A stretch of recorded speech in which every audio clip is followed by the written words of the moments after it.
고엘이라는 말을 들어보셨습니까? 오늘 우리가 이 룻기를 보게 되어지면 룻기에서 중요한 주제적인 단어가 기업 물을 자라고 하는 그런 단어입니다. 바로 이 기업 물을 자를 히브리어로 고엘이라고 하는데요.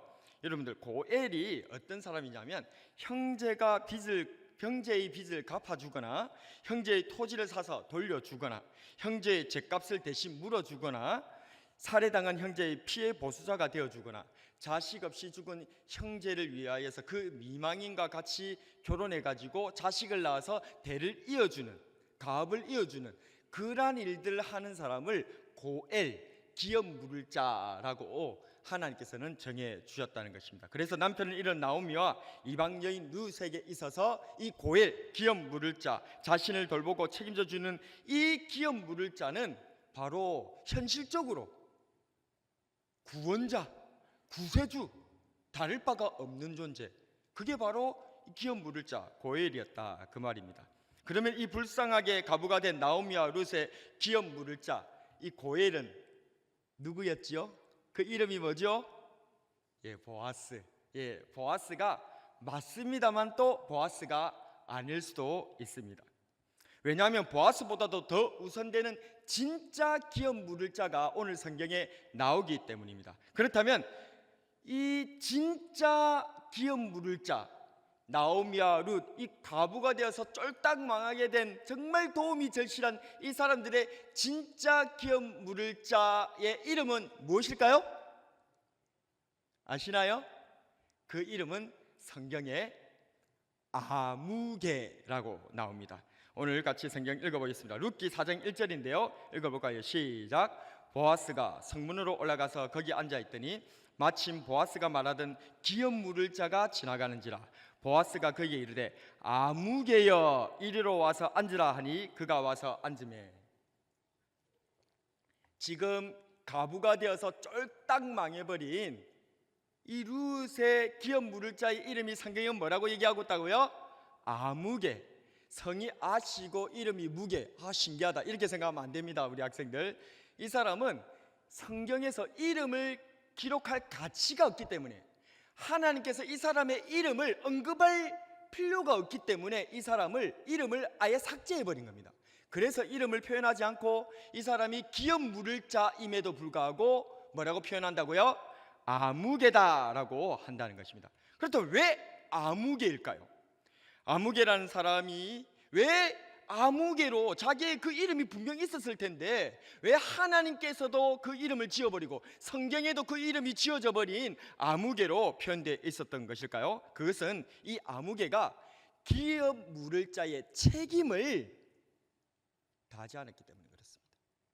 책임을 회피하고 책임을 벗어버리고 도망가 버린 사람이었기 때문에 그렇습니다. 룻기 4장 5절에서 6절을 보면 보아스가 이르되 네가 나오미의 손에서 그 밭을 사는 날에 곧 죽은 자의 아내 모압 여인 룻에게서 사서 그 죽은 자의 기업을 그의 이름으로 세워야 할지니라 하니 그 기업 물을 자가 이르되 나는 내 기업에 손해가 있을까 하여 나를 위하여 물으지 못하노니 내가 물을 것을 네가 물으라. 나는 물으지 못하겠노라 하는지라. 이 아무개는 가부가 된 나오미와 룻에게 있어 법적으로 분명한 기업 물을 자였지만 기업 물을 자가 되지 못했습니다. 왜요? 오늘 성경에 보니까 이 사람이 뭐 때문에 이 기업 물을 자를 포기해버렸죠? 손해가 있을까 하여. 그렇습니다. 손해보기가 두려워서 그는 기업 물을 자가 되지 못했던 것입니다. 이처럼 손해를 보지 않으려고 자신의 친척과 가족을 돌보지 않은 사람을 성경은 뭐라고 부른다고요? 오늘 이 세 글자 뭐라고 부른다고요? 아무개라고 부른다, 그 말입니다. 하나님의 생명책에 그 이름이 없는 아무개, 하나님께서 알지 못하는 불신자 아무개가 되고 마는 것입니다. 이를 디모데전서 5장 8절에 보면 이렇게 얘기하고 있습니다.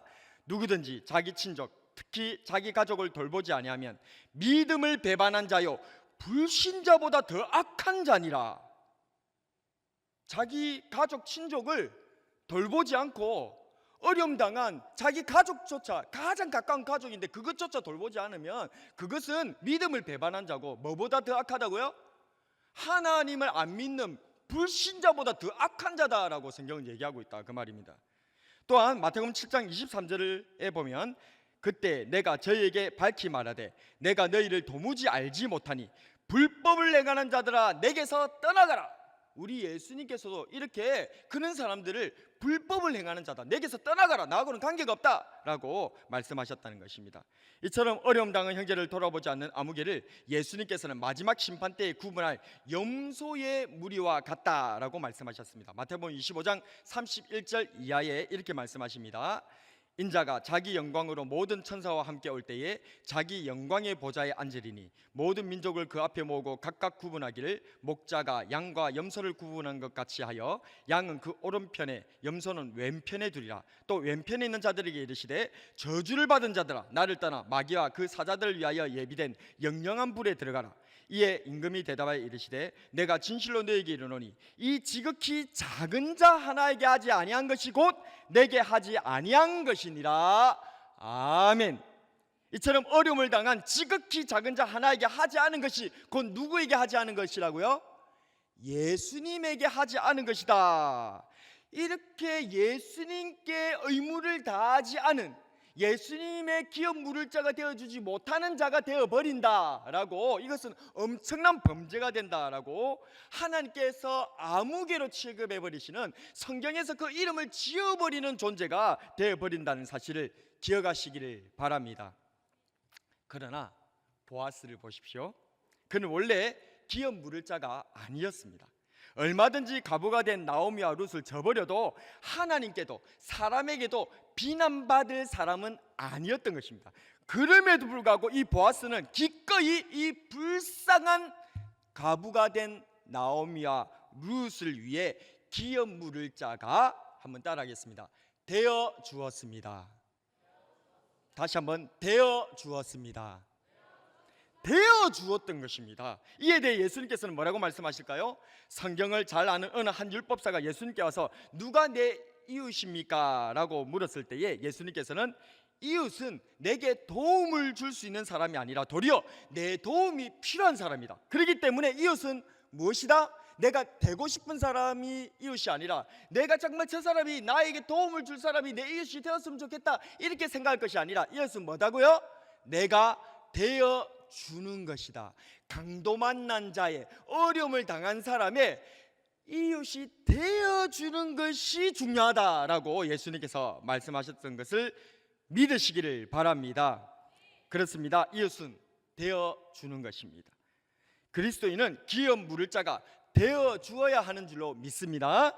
이 나라 자유 대한민국을 위해서, 우리의 다음 세대를 위해서, 자유롭게 예배드리는 우리의 교회를 위해서 우리들은 보아스처럼 기업 물을 자가 되어주는 사람이 되어야 될 줄로 믿습니다. 오늘날 우리나라는 뿌리부터 근간부터 위협을 받고 있습니다. 체제의 위협을 받고 있습니다. 대통령은 비록 여러 가지 부분에서 흠결도 있었고 실수도 있었고 오판도 있었습니다. 오늘 이 자리에 계신 우리 많은 성도님들 중에서는 윤석열 대통령을 적극적으로 지지하시는 분도 있고, 어떤 분들은 저분은 좀 많은 그런 실수들이 있었다라고 얘기하시는 분들도 아마 있을 것입니다. 그런데 그래서 그가 12월 3일 오후 10시 29분 비상계엄령을 선포했을 때에 전혀 국민들의 지지를 받지 못한 채 신속하게 탄핵이 가결된 것도 아마 윤석열 정부의 여러 가지 미진한 그런 부분들, 마음에 들지 않은 부분들이 여러 가지 많이 있어서 그런 것 때문에 상심한 국민들에게서 외면당하여서 이렇게 신속하게 불법적으로 탄핵이 가결된 것 같습니다. 그러나 이와는 별개로 대한민국 대통령은 국가의 원수이자 행정 수반이기 때문에 탄핵하고 더 나아가 체포하는 일은 매우 신중에 신중을 기해야 하는 일입니다. 특히 대한민국 대통령은 헌법에서 대통령의 지위를 보호하며 대통령의 행위에 대해 형사상 책임을 묻지 않는다는 면책특권을 부여하고 있습니다. 단 내란 또는 외환의 죄를 범하는 경우는 제외되기 때문에 현재 다수 독재를 장악하고 있는 이 민주당은 대통령을 탄핵할 때는 내란죄로 탄핵하고 나서는 지금은 또 내란죄를 빼고 헌재의 탄핵을 인용해달라고 내용을 변경하는 불법을 자행하고 있고, 현직 대통령은 내란 또는 외환의 죄를 제외하고는 그 어떤 형사상의 책임을 묻지 않는 면책특권이 있음에도 불구하고 아직 내란죄로도 판명도 받지도 않은 상태에서 대통령 경호지역을 불법적으로 침입해 체포하려 하였고, 대통령을 수사하고 있는 공수처는 내란죄에 대한 수사권이 없음에도 불구하고 불법적으로 수사하고 있으며, 심지어는 공수처가 서울중앙지법에서 영장을 청구했지만 자편향적인 서부지법에 불법적으로 영장을 청구하여 소위 영장 쇼핑이라는 신조를 만들어내고 말았고요. 또 이를 공명정대하게 법치해야 할 서부지법 재판관들은 불법으로 청구한 영장을 불법적으로 내어주어서 아직 내란죄 선고도 받지 않은 현직 대통령을, 헌법에도 분명히 명시하고 있는 현직 대통령은 형사소출을 받지 아니한다라고 하는 이것이 헌법인데, 그런데도 불구하고 이 현직 대통령을 불법적으로 체포할 수 있도록 사주하였고, 이러한 계속된 다수당의 독재와 좌파와 불법으로 경도된 판관과 경찰, 선량한 국민들을 속이고 호도하는 좌강화된 이 언론들에 맞서 이제 깨어 일어난 국민들과 2030 청년들의 입을 틀어막겠다며 소위 카톡 계엄령을 선언해버리는, 얼마나 공산주의적 사고로 머릿속이 완전히 지배를 당하고 있으면 전 국민을 사찰하겠다, 전 국민의 대화와 얘기들을 다 검열해보겠다라고 하는 이 공산주의적인 마인드가 어떻게 완전 장악되지 않으면 감히 어떻게 이 얘기를 꺼낼 수가 있겠습니까? 이 너무 놀라운 일들이 지금 백주대낮에 버젓이 벌어지고 있다는 것입니다. 여러분, 무죄 추정의 원칙에 대해서 알고 계시죠? 과거 가격한 페미니즘인들이 주도할 때에 아무 증거도 없이 그저 피해자의 눈물이 그 증거입니다 라는 말도 안 되는 주장으로 수많은 남성들이 억울함을 감수해야 할 때도 있었습니다. 무죄 추정의 원칙은 형사사건에서 피고인의 유죄 여부를 확정하기 전에는 무죄로 간주해야 된다는 원칙입니다. 검찰이 피고인의 유죄를 증명해야 한다는 것, 피고인은 자신의 무죄를 증명할 필요가 없다는 것, 피고인이 혐의에 대한 증거가 불충분할 경우 무죄를 선고해야 된다는 것, 수사 및 재판 과정에서 피고인의 권리와 자유를 최대한 보호해야 한다는 것이 바로 무죄 추정의 원칙입니다. 이것은 수사와 판결을 할 때에 굉장히 기본이 되는 원칙입니다. 이게 무너져버리면 그냥 함정 수사를 하거나 아니면 혐의적으로 그냥 마음적으로 먼저 예단을 해버리고 수사를 내버리는 이런 일들이 있으면요, 국민들이 아무 죄도 없이 그냥 혐의만 받고 체포가 되고 구금이 되고 온갖 모욕을 다 당한 채 사회적으로는 완전히 매장당하고, 그것이 무죄로 풀려난다 하더라도 이미 사회적으로 매장당한 그런 것은 권리는 어떻게 회복한단 말입니까?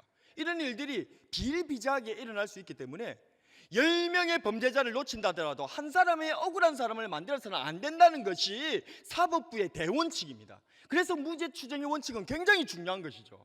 그런데 이 무죄 추정의 원칙을 이 나라의 자유 대한민국의 대통령, 가장 수장이 되는, 가장 머리가 되는 그 사람이 이 무죄 추정의 원칙에서 위배되어져서 사법부와 입법부의 공격을 받아서 언론의 완전히 합작품으로 인해서 이렇게 대통령을 구금하고 수감해서 체포하고 알몸으로 완전히 그렇게 모욕을 줘버리고 그렇게 일들을 진행해버린다면 일반 국민들은 어떻게 된다는 겁니까?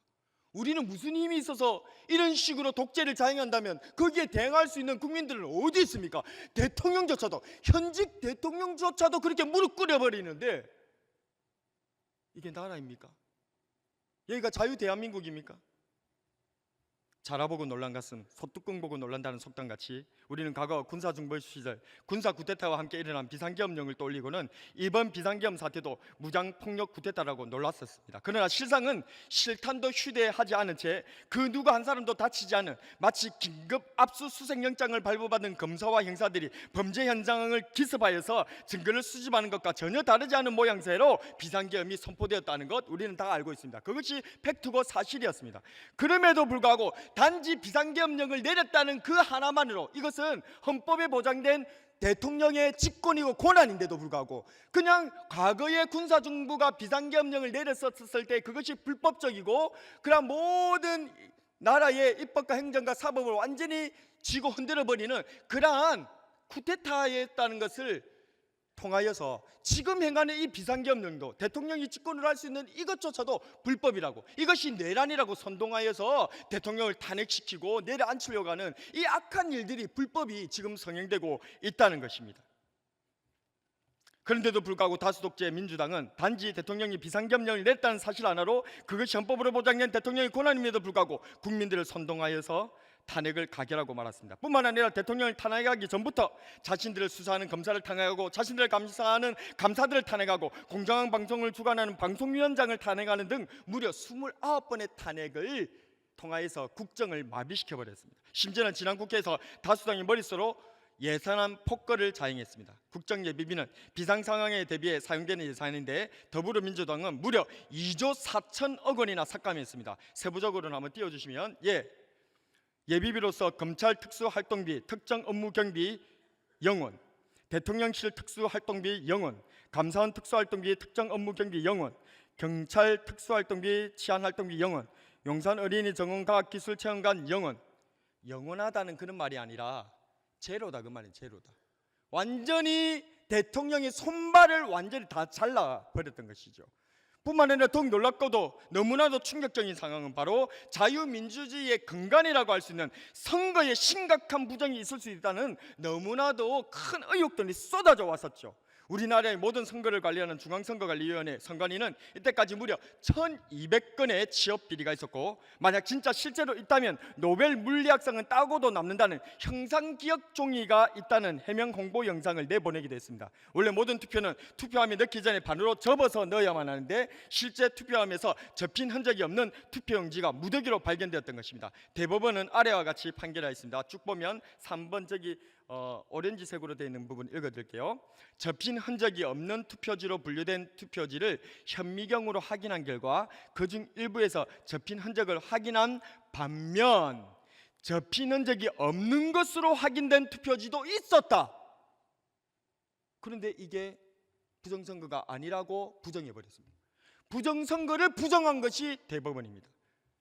이런 놀라운 일들이 지금 자행되고 있다는 것입니다. 지금 대통령은 이 나라 대한민국은요 더 이상 강자가 아닙니다. 완전히 나오미와 룻과 같이 약자가 되어서 과부가 되어서 완전 탈탈 털리게 된 그런 상황입니다. 누가 강도 만난 자의 이웃이 되어주겠습니까? 누가 기업 물을 자가 되어줄 수가 있는 것입니까? 우리 하나님께서는 우리들에게 기업 물을 자가 되어줘라, 우리 구주 예수 그리스도께서 우리에게 기업 물을 자가 되어 이 땅에 찾아와 주셨던 것처럼 우리에게 기업 물을 자가 되어주라고 이 룻기를 통하여서 이 보아스와 같은 사람을 우리들에게 보여주었습니다. 말씀을 정리하겠습니다. 성경은 한 사람은 아무개라고 부르고 한 사람은 하나님께 버림받고만 먼지 같은 인생이 되고 말 것인지 아는 이 아무개를 보여주고 있고, 또 한 사람은 보아스와 같이 기업 물을 자가 되어주는 사람을 우리들에게 보여주고 있습니다. 여러분들은 아무개가 될 것입니까? 보아스가 될 것입니까? 오늘 시간 우리 하나님 앞에 결단하는 저와 여러분 되시기를 주님의 이름으로 축복합니다.